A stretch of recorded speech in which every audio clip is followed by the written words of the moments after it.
Hey guys, as you can see, I have two very lightweight, sexy, portable laptops here. These are two of the most popular laptops in the market. This is the Dell XPS 13 and this is the Microsoft Surface Pro. Now there's different variations of these laptops as far as CPU and memory and storage goes, and there's different generations as well. This is the latest XPS 13. This is the 7390 and this is the Surface Pro 6. Now, there's a new generation out. There's a Surface Pro 7 that came out a few months ago, which looks identical. It's got a minor CPU refresh, but it also has a Type-C port. Now, what I would like to do in this video is really just talk about the form factors and the usability of both of these devices. I will briefly talk about performance, but there's so many different variations of these laptops that, I don't think it's much point for me to try and benchmark these things. What this video or who this video is for, is for anyone who's looking for a lightweight portable device, something for travel, for university, school, for work, for productivity on the move. Both of these solutions are good for that. They don't have dedicated graphics cards, but they're powerful enough. Now you can get them with quad-core CPUs. There's actually a hexa-core version of this as well, and you can get it up to 16 gigabytes of RAM. And I think that if you're looking for something lightweight, then these are a good solution to look at. And interestingly, both of these are almost the same size and almost the same weight. They're about 1.25 kilograms or so. So, there are a lot of features that are different, but there's a lot of features that do cross over. So I want to talk about, from my experience, what I like and what I don't like. But as far as performance goes, I will say, as I said, there's a lot of different variations of these laptops. You can buy very basic versions of both of these laptops. So you might find that the top of the range Surface Pro outperforms, something at the lower end or middle of the XPS 13 range.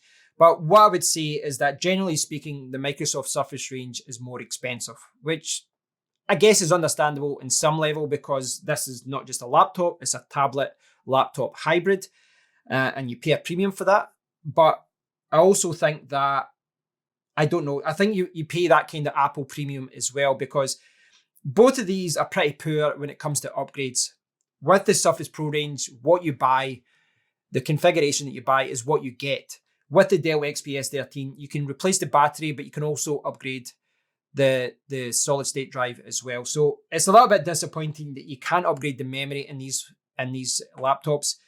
But the lack of the ability to upgrade the hard drive in the Surface Pro is a little bit disappointing because when you go from 256 gigabytes to 512 to 1 terabyte, Microsoft do charge you a lot for that. And they charge you well over the price what they should because, this doesn't have the fastest hard drive on the market. In fact, I could probably show you that just now, EGA system test. Write speeds 700 megabytes per second, read speeds 1266. I'm not saying that's bad, but there are better ones on the market. In fact, if I do this, I can show you the hard drive here. And you can see, well, that should be quicker than that actually. Yeah. You can see a little bit quicker there in the latest generation of the XPS 13. Now, the good thing about the XPS 13 is that I can actually replace this. This came with a 512 gigabyte SSD. And I think for this laptop, this kind of performance is okay, but I can put in, look at that speed now, I can put in an NVMe drive of my own, which means I could put up to 4 terabyte of solid state drive, hard drive in there. So I could upgrade the hard drive from 256 or 128 all the way up to like 4 terabytes. And it'll be significantly cheaper doing my own upgrade than getting it through Dell or getting it through Microsoft. So yeah, that is something to take into account. But most of you who are looking at this video right now, you're probably aware of that already. But yeah, as far as performance goes, it will depend on which variation that you buy. So what I would say to everyone is that I know this sounds stupid, but buy the laptop with the performance that you need. So if there's a particular application that you need to use that needs a certain amount of memory, a certain amount of storage, a certain amount of power from the CPU, then gravitate towards the one that fits your needs. And it sounds stupid, but I see a lot of people buying 8 gigabytes of RAM and then later finding out that they need 16, and you can't upgrade the RAM with these laptops. They're soldered. So yeah, make sure you know and understand what you need from these laptops and then buy accordingly. So with that out of the way, and go and check benchmarks and reviews yourself, but with that out of the way, what I want to do is focus on the actual form factor here. Now, I do like both of these form factors. This is a tablet laptop hybrid. This is a portable lightweight laptop. And there's pros and cons of both of these. Now, I will bring over the overhead camera and we can look at the ports because there's, a few things to take into account there as well. But just from a form factor point of view, what I would say about the Surface Pro range in general is that its strength is also its weakness. Excuse me, I've got the flu still. So its strength is also its weakness. I think that this is a fantastic device. It's really, really versatile, but that versatility comes at a price. So the biggest penalty I would say is coming from the keyboard. So what I would say is that if I do this, I can change it into tablet mode. Now, that is fantastic. That is fantastic. It's great. And the way that I use this is ideal for how I use this. I use this in a very limited way. And I use it in a very limited, basic way because I understand the downfalls of this particular form factor, right? So I'll scratch back a little bit. I'll go back a little bit. I bought the Surface Pro 4 a few years ago, and what always annoyed me was that the Surface Pro range is top heavy, which makes sense. You've got this lightweight keyboard at the bottom. You've got this tablet at the top, which means that if this is sitting on my lap, it's leaning more to the back. And this stand, it works fine on a table, but on a lap, if you're lying in bed or something like this stand isn't the best. It does its job. It's okay, but you will find that it's very top heavy. Now, the other problem is that if you're on a desk, again, it's not too bad, but I can show you here as well. But see, just this keyboard. Typing on this keyboard is okay, but you can see that this is very, very, just look at the flex on that. So when you're typing, it's not the most enjoyable experience. There's certainly worse laptop keyboards out there, but the problem with this is just because it's so flexible and lightweight. So I find myself that, for a quick email, something 20 minutes, 30 minutes of work, this is fine. But all day long, I would prefer to work on the XPS 13, no doubt about it. If you're doing a lot of writing, if you're doing a lot of, productivity work where you need to do a lot of typing, I would gravitate towards the XPS 13. It's just how I use it. But the thing is, I sold the Surface Pro 4 because it annoyed me that this was top heavy and it annoyed me that the keyboard wasn't great to type on. But when you understand those restrictions, the Surface Pro range is fantastic. I now use this in a way that complements everything else that I have. So what I mean by that is if I'm in bed, I'll send a quick email, I'll check some things online, and then I'll take the keyboard off, and then I'll start browsing the web. Now, when I'm browsing the web, I don't actually need that keyboard. I can just bring up the virtual keyboard and I can just type in, what I'm searching for, and I can search for it as well. Now, of course, as well, you have to talk about this pen. Now, this comes in 1080p or 4K touchscreen or non-touchscreen. I've got the 4K touchscreen. This is touchscreen as well. All of them are. And you can take the tablet mode off if you want. Now, this pen, I think if you're a designer, you're going to gravitate towards this. I'm not a designer myself, but most people they're all agreed that this is one of the best devices for designers, for creative people who need to do drawing on Photoshop, Illustrator and things like that. I've actually got this pen. I don't really need this pen. It was a splurge, and I use it mostly for browsing, if I'm honest. I take notes occasionally, but I would say that for most people, you don't actually need that. But it's great that it does have that functionality, of course.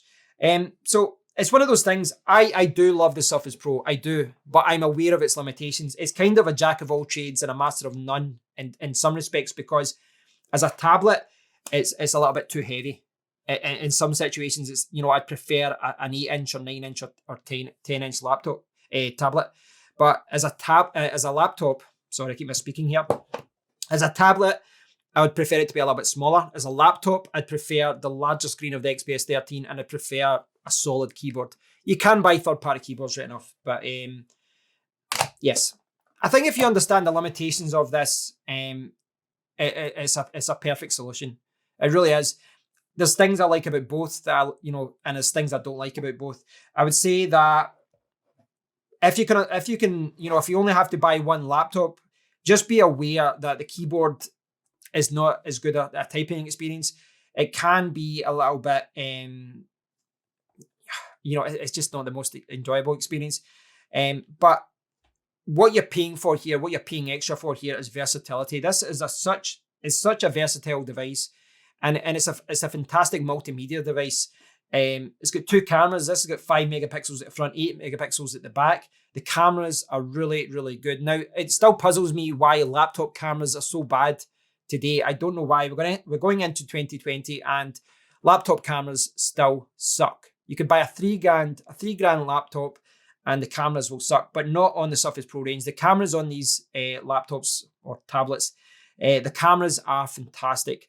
The microphones are really good as well. And multimedia wise, the speakers on this are fantastic. And I love the fact that you've got the volume buttons up the top as well. So not the perfect device, not the perfect laptop, but it really is a fantastic solution as far as bridging the gap between a tablet and a laptop. So I'll bring over the overhead camera soon and I'll talk about the ports, etc. But I want to quickly talk about the XPS 13. Now, that, turn it around, this one, the pen's come off again, but this one, you can use it as a tablet, you can flick it around and you can keep the keyboard there. This is the definition of being flexible. You can put this into a lot of different positions. The XPS 13, that's as far as it goes. I was quite surprised by that, actually. I was very surprised by that. I just assumed it would go down to 180 degrees. It's quite, go any further and the laptop will move. So the range of motion here is very, very basic. It's very restrictive, sorry.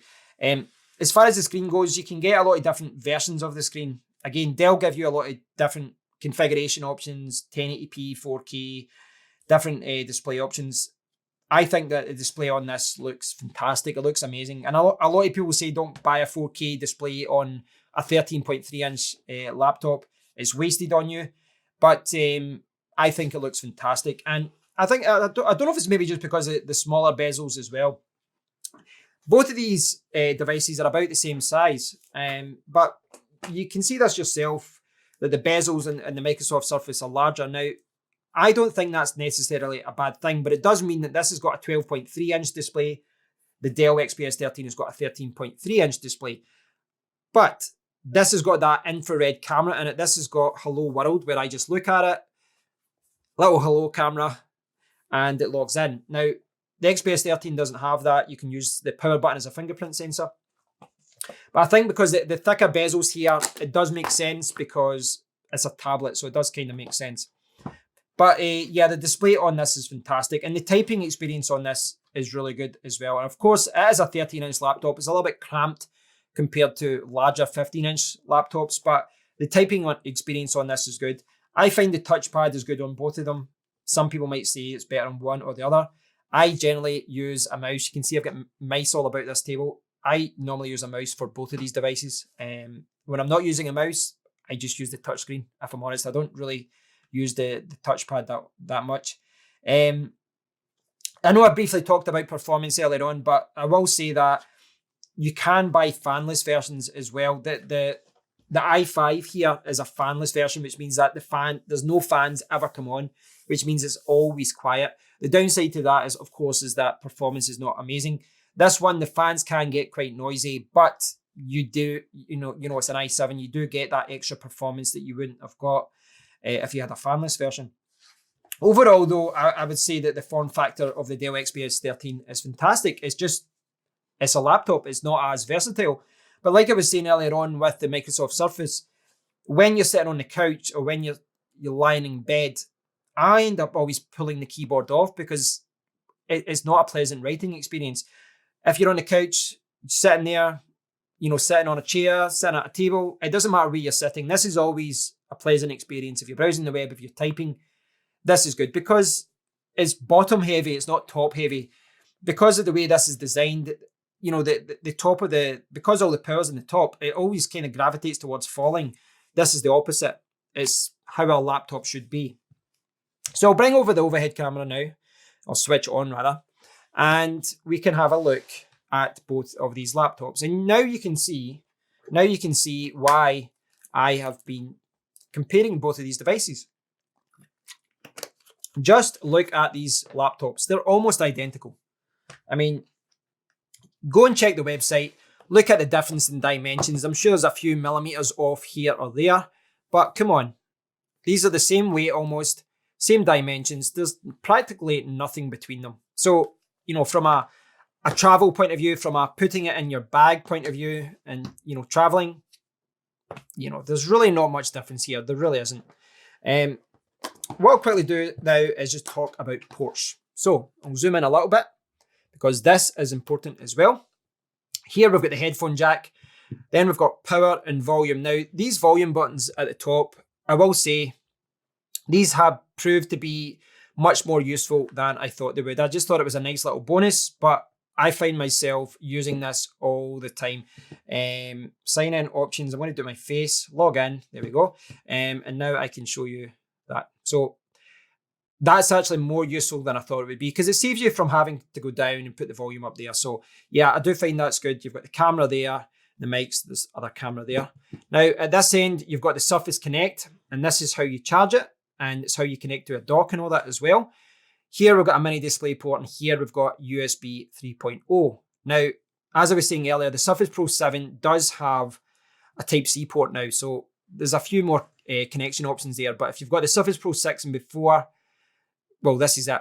One USB 3.0 port, which means that the most you can really transfer from a data point of view is 500 megabytes per second. So it's not the best. It really isn't the best, but you can get faster speeds by connecting a dock to the Surface Connect port. With the Surface Connect port as well, I've got a Surface Connect to Type-C cable, which allows me to charge up via a power delivery cable. So the last thing here, obviously you've got the stand here. You all know the stand. You all love the stand. Be careful with that. It can break. It can break. I actually sent one back to Microsoft years ago when it was under warranty, and they replaced it within a week, to their credit. But this is something you need to be careful with, because if it breaks out of warranty, yeah, it's not cheap to fix. You've also got a micro SD card slot. So that's the last slot there, micro SD card. So what a lot of people do is they use that for additional storage. So rather than going from 128 to 256 or 256 to 512, they'll get a cheaper version and throw in a memory card there for storage. But if you do that, just bear in mind that transfer speeds will be very, very slow when transferring files from there into the computer itself. Now, as far as these connection options go, if you're using a wireless mouse, if you're using wireless headphones, you've got the headphone jack anyway, but if you're using if all your devices are Bluetooth, if all your devices, game controllers and different things, if they're all wireless, I don't think the individual USB hub is a problem. Plus, you can buy a little adapter that gives you, 3 or 4 ports. But you are restricted there. You are restricted with one USB 3.0 port. Let's not be about the bush there. That is quite limiting. Now we have the Dell, nothing at the back. So here we've got, if we can get this in focus, it's quite hard to focus on that sometimes. It kind of zooms into the wrong part. Zoom in, zoom in, zoom in. We're going to get it. It's zooming into my hand. I really should go to manual focus. Right, so what we've got here, we've got a Kensington lock. We've got 2 Thunderbolt 3 ports. Each of these have 4 lanes of PCI Express. And then we've got the battery level. This will tell you the battery. So you can see it's full right now. Now, this port here, Type-C ports, both of the Thunderbolt 3 ports are Type-C. This is also how you charge it. So you can charge this via a Thunderbolt 3 hub, via a power delivery adapter. Very, very versatile. It's only a 45 watt battery in here, so it's very easy to charge. It's the same in the Microsoft Surface. You can charge it with that as well. So yeah, this is how you connect. But the difference here is the transfer rates. This is limited to 5 gigabits per second as far as transfer goes. Each of these Thunderbolt 3 ports can do up to 40 gigabits per second. Now that's relevant because this allows you to connect a graphics card. You can connect a graphics card via an eGPU, and you will take a hit. You might get like 70% of the performance of the card, but you can use this on the road, at work, at university, come back, plug it into an eGPU, and then game. So that's something that you do have an option with here. You've got more versatility. You've got more options as far as, connecting fast drives, fast transfer speeds with NVMe, external drives, with anything really. Thunderbolt 3 does add a lot of possibilities. So you've got the speaker there and go all the way around. Obviously, you can open up this, which you can't do with the Surface. So at this side, what have we got here? That's the other speaker. We've got the micro SD card slot, and then we've got another Type-C. This is another Type-C port. I believe it's there. So we've got another Type-C port. It's not Thunderbolt 3, but we've got a Type-C port, micro SD, and then we've got the headphone jack. So the headphone jack is there as well. I would have liked, in both of these devices, I would have liked a full SD card slot rather than a micro SD card slot. That's something that would have, it's something I would have really would have liked. The main reason being that when you're using cameras, it's normally an SD card that you use. And if you do need to use a micro SD card from an action camera or from your phone or whatever, then, well, you can just just use one of the SD cards to micro SD card adapters. So, yeah, if you look at it there, there are differences there as far as connectivity. One thing to point out there, and you probably noticed it there, there's no Type A port there. So the Surface Pro has one Type A around that side. The XPS 13 has 0, but that's the way that things are going. Things are going that way. And again, you can connect wirelessly. You can connect via Bluetooth for any kind of, mouse or game controller and things like that. And you've also got the additional options here of a graphics card, of Thunderbolt hubs, of connecting monitors. You've got a lot more possibilities with the Dell. So I apologize, guys. I know I've been talking funny. I've still got the flu, so I'm finding it hard to speak. I'm so dehydrated. But yes, what do I recommend? I can't recommend any one of these over the other. And I know that some of you are maybe looking for, should I buy this one? Should I buy that one? It really does depend on what you're doing, what your situation is, what your budget is. And it's hard for me to say that one person should buy this one and not the other and all that, because there's so many different variations here as to, which one is the most practical one. Now, at this point, long term, I'm still not sure whether I will keep both devices. At this point, I'm kind of testing to see which one I will use. But as I said, from a typing point of view, from a productivity point of view, from a work point of view, the Dell XPS 13 generally is more powerful. And again, it depends on which model you've got, but generally it's more powerful. And these additional Thunderbolt 3 ports and all that, it adds up so many possibilities as to, connecting to monitors, connecting to external drives, connecting to Thunderbolt hubs, transferring things, and just connecting more things. It does make this a much more practical device in a lot of situations. It's a really good typing experience as well. The touchscreen is good. Display is good. And if I was only ever using this in laptop mode, I would go for the Dell XPS 13 every single day. In tablet mode, nothing can touch the Microsoft Surface here in this form factor. Yes, you can buy tablets, but most tablets, they throw in a keyboard and you have to use Android or iOS. This is a Windows device, but you can use it as a tablet. Now, Windows in tablet mode, there's a lot of applications out there that aren't available in the Windows Store. But just generally, using this around the house is fantastic. I use this to watch videos. I use it to listen to music. I use it to watch movies. I use it to play, basic games. I can use it in tablet mode and take the keyboard away, and then I've got a lighter device. The speakers are great. The microphones are great. The cameras are great as well. It's just all around, it's a fantastic little thing to have around the house. And sometimes I do miss having an Android tablet, but this is so much more powerful and versatile that, I keep it around. So it's hard for me to recommend one over the other. If you want the best laptop, buy the Dell XPS 13. If you want a little bit more versatility, you want to check out the Microsoft Surface Pro, but it will depend on how you use it. And the reason I'm saying that again is that when I first bought the Surface Pro 4 years ago, I assumed I would use this in laptop mode and in tablet mode all the time. And I did find the laptop mode to be a very, kind of frustrating experience. And what I would say is that I use this in laptop mode very rarely now. I use it just for a few emails, just kind of basic emails or writing an article. I don't do much more than like 20 minutes, 30 minutes of work. I really don't. Beyond that, I would gravitate towards a laptop. but as a tablet, it's fantastic. As a versatile device to take around with you, it's great. And I think that's relevant even more so today than before, that people don't just want a laptop to be a laptop. They also want it to be able to play YouTube videos and movies and Netflix and Spotify and all this. And they get so many things right here with the cameras and, you know, everything else. It's a really refined package. And it is worth noting again that you don't have to use the official keyboard here. There are different keyboards out there that add a little bit more weight but are sturdier and address a lot of the concerns that I've got with the keyboard here. But I hope you've enjoyed this video. Hopefully it's helped you. Well, hopefully it's given you some food for thought as far as which one is better for you. I love both of these devices. I really do. They're both great at what they do. The decision is yours. It really is. It depends on your situation. It depends on your budget and all that. Have a think. What I would say though is, again, check as many reviews as you can. Before you spend any money, check as many reviews as you can. Read the benchmarks.